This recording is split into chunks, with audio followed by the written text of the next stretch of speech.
할렐루야.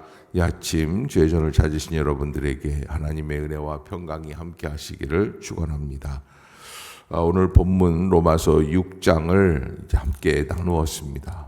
오늘 어제부터 이제 로마서 5장부터 시작해서 바울은 로마서 1장부터 4장까지 예수 그리스도께서 우리에게 어떤 의를 주셨는가라고 하는 것에 대해서 나누었는데, 이제 5장부터는 뭐냐면, 그러므로 우리가 믿음으로 의롭다 하심을 받았으니 우리 주 예수 그리스도로 말미암아 하나님과 화평을 누리자. 하나님과 화평된 삶을 살아야 되는 거죠. 의롭다함을 받았으면 어떤 삶을 살아가야 되느냐. 대표적인 것이 이제 어떠한 어려움 중에도, 환난 중에도 즐거워하는 인생이라는 것을 말씀을 드렸습니다.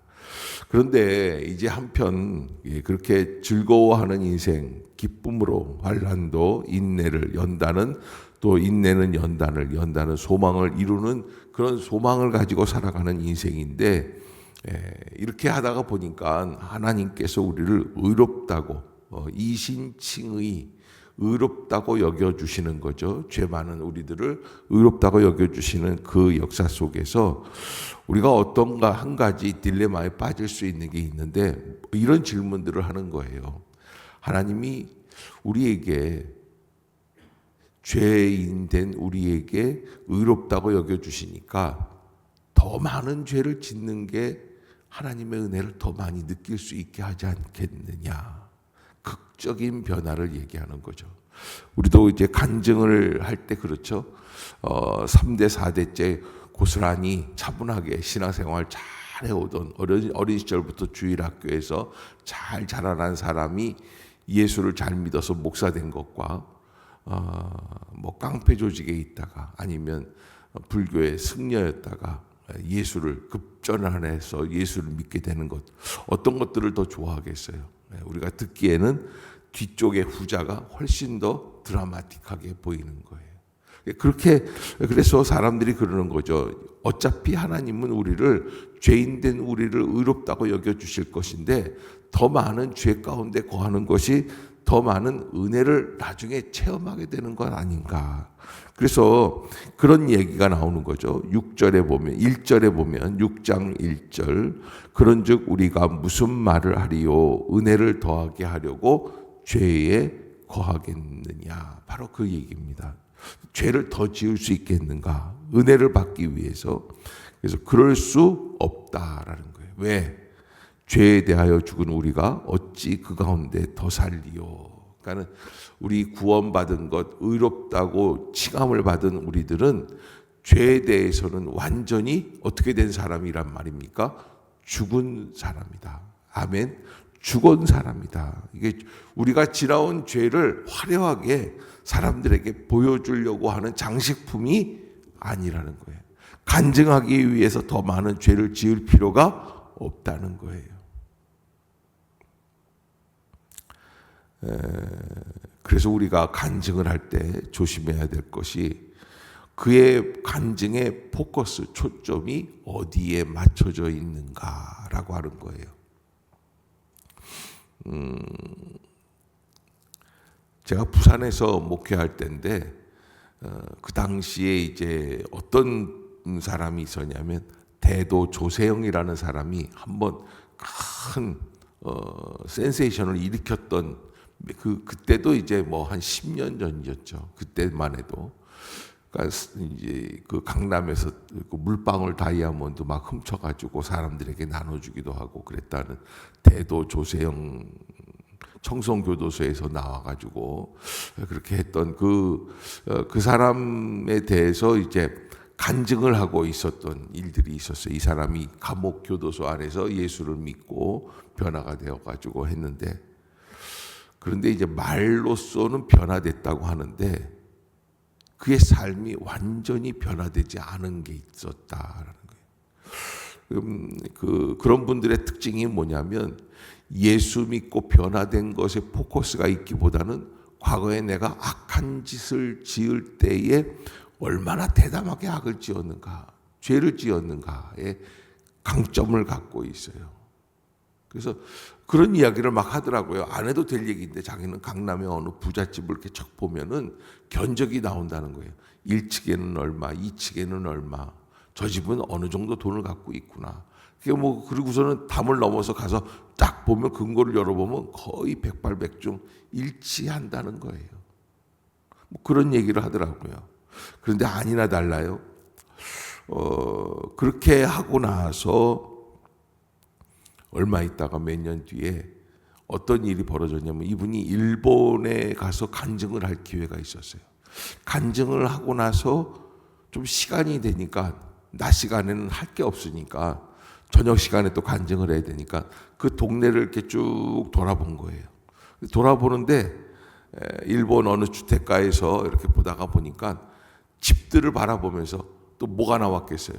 견적이 나온 거예요. 그래서 실제로 들어갔어요. 들어갔는데 아마 우리나라 경찰들보다 일본 경찰이 어떻게 더 민첩했는지 잡혔어요. 도둑질하다가 잡힌 거예요. 간증하러 간 사람.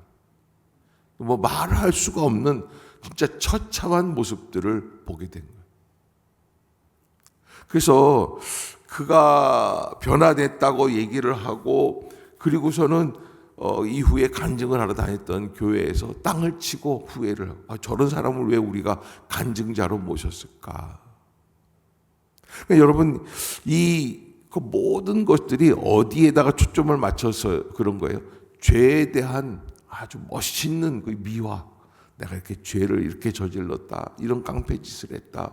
이게 나쁜 짓이다. 바울은 그렇지 않다고 그래요. 그럴 수 없느니라. 죄에 대하여 죽은 우리가 어찌 그 가운데 더 살 수 있겠는가? 죄에 대하여 죽은 우리가. 그는 죄된 삶이 얼마나 악한 삶인지를 알고 그 죄에 대하여 우리가 어떻게 됐어요? 완전히 죽었다. 그래서 여기 잠시 무엇에 대한 말씀을 하고 있냐면 예수 그리스도와 연합한 자의 삶에 대해서 말씀을 하고 있습니다. 그래서 3절에 보면 무릇 그리스도 예수와 합하여 세례를 받은 우리는 그의 죽으심과 합하여 세례를 받은 줄을 알지 못하느냐. 우리가 예수 그리스도를 믿는다는 것은 예수 그리스도와 함께 세례를 받는다는 것이에요. 예수 그리스도와 함께 세례를 받는다는 것은 무엇입니까?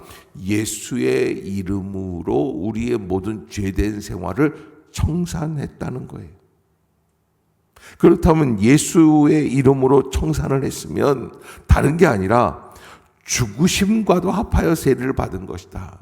다른 말로 말하면 예수님이 십자가에서 죽으신 그 사건도 우리 안에서 이루어진 사건이다. 예수를 참 믿을 때 그 예수를 믿는 순간에 어떤 일이 벌어지냐면 예수 그리스도와 소망의 부활의 생명을 얻을 뿐만 아니라 과거 우리가 지었던 모든 죄가 예수님께서 갈보리 십자가에서 그 죽음과 합하여 이루어져서 내 사건이 되기 때문에 나는 죄에 대하여는 죽게 된 존재다라고 하는 것을 말씀하시는 거예요. 이게 우리의 믿음이라는 거예요. 그래서 4절 중간 결론을 우리에게 말씀합니다. 같이 한번 읽어보겠습니다. 시작. 그러므로 우리가 그의 죽으심과 합하여 세례를 받음으로 그와 함께 장사되었나니 이는 아버지의 영광으로 말미암아 그리스도를 죽은 자 가운데서 살리심과 같이 우리로 또한 새 생명 가운데서 행하게 하려 함이라. 아멘. 우리가 예수 그리스도와 합하여 죽은 자 가운데서 장사되는 이유가 무엇이라는 거예요? 우리로 또한 새 생명 가운데에서 행하게 하기 위해서. 그것이 바로 우리가 죽은 자가 되는 그 이유라고, 원인이라고 말씀을 하시는 것이죠. 그래서 이제 5절에 보면 만일 우리가 그의 죽으심과 같은 모양으로 연합한 자가 되었다면, 예수 안에서 내가 죽었다라고 말한다면 또한 그의 부활과 같은 모양으로 인하여 연합한 자도 될 것이다. 그래서 예수님이 죽음과 사망의 권세를 이기시고 부활하신 것 같이 우리도 그러한 존재가 될 것이다 라고 하는 것을 말씀해 주시는 거예요. 우리가 알거니와 우리의 옛사람이 예수와 함께 십자가에 못 박힌 것은 죄의 몸이 죽어 다시는 우리가 죄에게 무슨 노릇하지 아니하려고 종노릇하지 아니하려고 하는 것이다. 아멘. 여러분, 우리가 구원이라는 것은 예수 그리스도가 나를 의롭다고 여겨주시는 이신칭의 그 삶을 사는 건데, 그 이신칭의는 어디에서 이루어지는가? 오늘 6장에서 보면 예수 그리스도와 합하여 죽고 예수 그리스도와 합하여 다시 살아나는 역사. 네, 그것이 바로 우리에게는 진정한 구원의 역사, 변화의 역사. 그래서 이걸 뭐라고 그러냐면 born again 한다고 그러죠. 거듭남의 역사다라는 거예요. 그것을 우리가 꼭 잊지 말아야 됩니다. 그래서 8절에 이렇게 말씀을 합니다. 만일 우리가 그리스도와 함께 죽었으면 또한 그와 함께 살 줄을 믿는다. 만일 우리가 그리스도와 함께 죽었으면 그와 함께 살 줄을 믿는다. 죽는 것만 있는 게 아니에요. 우리는 반드시. 그래서 여러분, 우리 기독교가 십자가의 신앙 종교지만 십자가만을 계속 강조하는 것은 이건 잘못된 방식입니다. 십자가를 짊어지고 십자가에 통해서 고난을 받고 십자가로 나를 부인하지만 이 모든 것은 목적이 있어요. 무엇입니까? 십자가를 통과한 후에 부활의 산 소망에 들어가기 위한 고난이다라는 거죠. 방향성을 잊지 말아야 할 것입니다.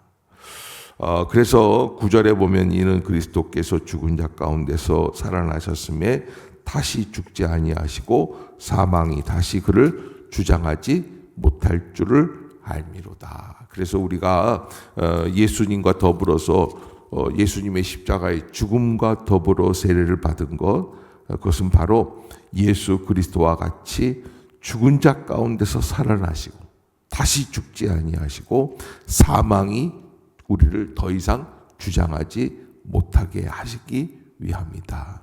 그래서 이런 것들 속에서 11절 한번 읽어보겠습니다. 시작. 이와 같이 너희도 너희 자신을 죄에 대하여는 죽은 자요 그리스도 예수 안에서 하나님께 대하여는 살아있는 자로 여길지어다. 아멘. 그래서 그렇게 믿음으로 믿으라는 것이죠. 죄에 대하여는 죽고 그 다음에 그리스도 예수 안에서 하나님께 대하여는 살아있는 자로. 평양에 우리나라 초기 기독교 시대에 평양에 아주 유명한 깡패 김익두라고 하는 목사님이었는데 이제 그 전에는 이제 깡패였죠. 깡패가 예수를 믿게 됩니다. 예수를 믿고 변화된 다음에 그 다음에 이제 정말 평양 시내의 시장에서 김익두라는 이름을 들으면 치를 떨 정도로 사람들이 동네에서 이제 마을 장에 가기 위해서 나갈 때 성황당에서 그렇게 빌었다는 거예요. 오늘 재수 없이 김익두 만나지 않게 해주십시오. 그리고 그럴 정도로 깡패가 아주 지저분한 깡패였어요. 그런데 김익두가 예수를 믿고 변화가 되니까 자기의 삶이 너무 부끄러워서 김익두 부고장을 시장 사람들한테 돌렸어요. 그러니까 한 사람도 김익두 아유 저 어떡하냐, 저 불쌍해서 죽었구나 이렇게 혀를 차는 사람이 없고, 야 그놈 자식 잘 죽었다, 잘 죽었다. 그러고서는 이제 김익두가 시장에 나타납니다. 사람들은 웅성거리죠. 죽었다고 부고장 돌린 사람이 뻐젓이 살아있으니까 다들 쳐다보고 있는데 한 식당 여자가 뜸물통에 뜸물을 갖고 나와가지고 마침 길에다가 이렇게 쫙 버리려고 하다가 김익두를 보고는 어떻게 했냐면 아이고 김익두 진짜 죽었나 보자 그러고서는 물을 그 얼굴에다가 오물통 물을 끼얹었어요. 그러니까 그 김익두가 그런 얘기를 했다고 그런 거예요. 나 김익두는 완전히 옛날 깡패 김익두는 죽었습니다.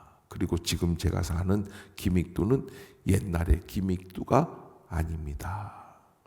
그리고 예수는 믿어서 내가 은혜를 받았지만 진짜 축복을 누리는 건 당신이구나. 왜? 기믹도 얼굴에다가 옥물을 껴주고도 해코짐을 받지 않기 때문에 그렇다는 거예요. 변화되는 것이죠. 그래서 완전히 자기 죄에 대하여는 죽은 자요, 그리스도 예수 안에서 하나님께 대하여는 살아있는 자로 여길 것이다. 그러기에 우리는 죄가 너희 죽을 몸을 지배하지 못하게 하여 몸의 사욕에 순종하지 말아야 한다. 그러니까 여러분, 우리가 해야 할 일이 있습니다.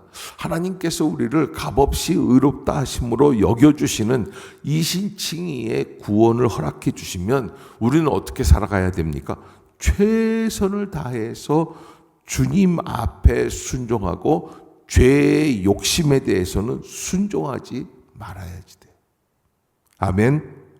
여러분, 꼭 잊지 말아야 될 것이, 구원받은 사람, 거듭난 사람은 이제부터는 주인이 바뀌었습니다. 예수로 더불어 죽고 예수로 더불어 살았기 때문에 예수의 뜻에 순종해야지 죄에 순종하면 안 된다.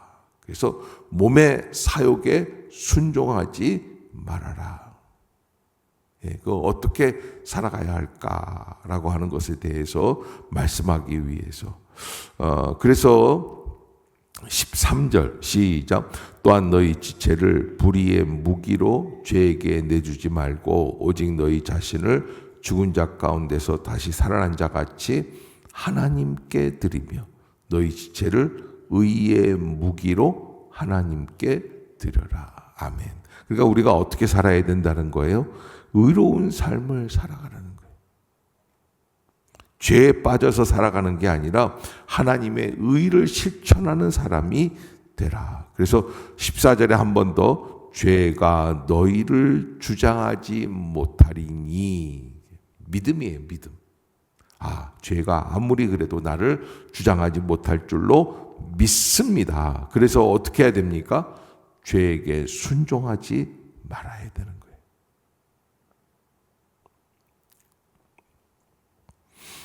그래서 우리가 하나님 앞에서 은혜 아래에 있는 삶을 살기 위해서 죄를 부인하고 예수 그리스도 하나님의 보혈의 의를 따라가는 인생이 되어야 한다 하는 것을 말씀을 해 주십니다.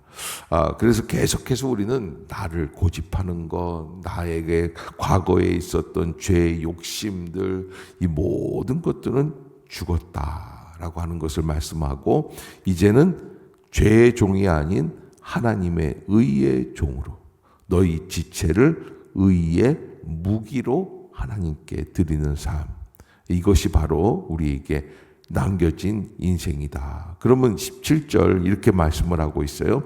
하나님께 감사하리로다. 너희가 본래 죄의 종이더니 너희에게 전하여 준 바 교훈의 본을 마음으로 순종하여 죄로부터 해방되어 의에게 종이 되었느니라. 아멘. 그래서 여러분, 우리가 본래 죄 가운데 사는 존재들인데, 그러나 복음으로 말미암아 하나님 앞에서 마음으로 순종했다. 마음으로 순종했다.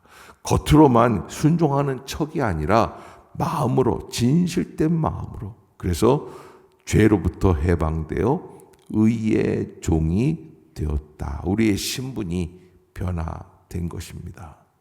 그럴 때 어떻게 됩니까? 이제 너희는 22절에 보면, 그러나 이제는 너희가 죄로부터 해방되고 하나님께 종이 되어 거룩함에 이르는 열매를 맺게 되었다. 그래서 그 거룩함에 이르는 열매는 마지막은 뭐라고 그랬어요? 영생이라 말씀을 하고 있습니다. 그 영생의 삶을 살아나갈 수 있는 모든 성도들이 되시기를 주의 이름으로 축복합니다. 기도하겠습니다.